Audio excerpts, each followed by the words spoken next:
One of the reasons why they wear these masks, by the way, is because of AI facial recognition. Yeah. And so China is the leader in the world when it comes to this. And so they have a whole social credit system that's based off of your behaviors.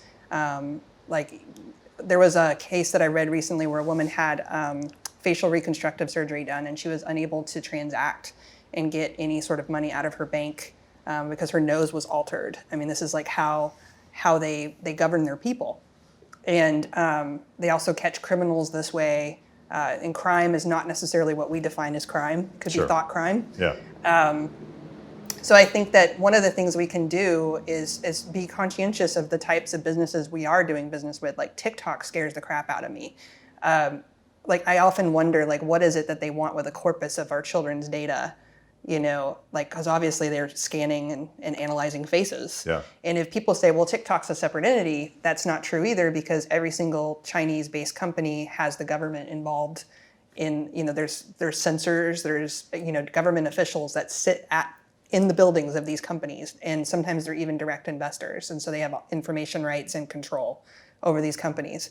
And then something interesting that I found out about recently is that a Chinese company bought Grindr.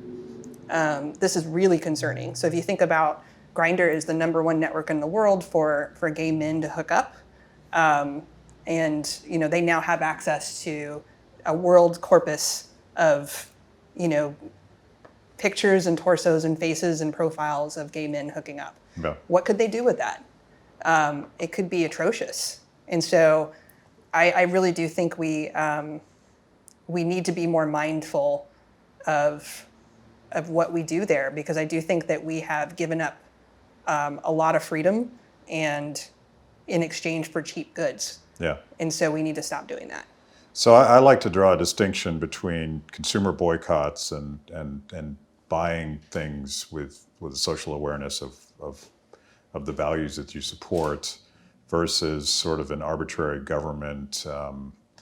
It's not a boycott. What if embargo? Like I don't want the government to make this decision. I want people to make this decision. That's the ideal situation. Yeah. Yeah. But the people also have to be informed as to Yeah. why. And they Yeah. have to know the impact of their spending dollar.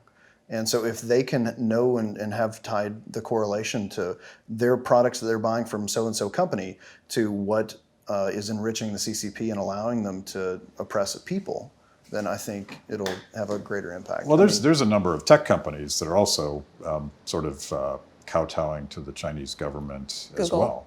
Google's one of them. For a long time, Google wasn't going to operate in China because of these human rights violations. But they issues won't and even do censorship. defense contracts for our own country, but instead we'll go and do AI research for China. You know, it's And again, like Cyan was saying, if you're doing anything in China, the government and the military has access to it. Yeah. They're required to have backdoor and basically administrative access to it.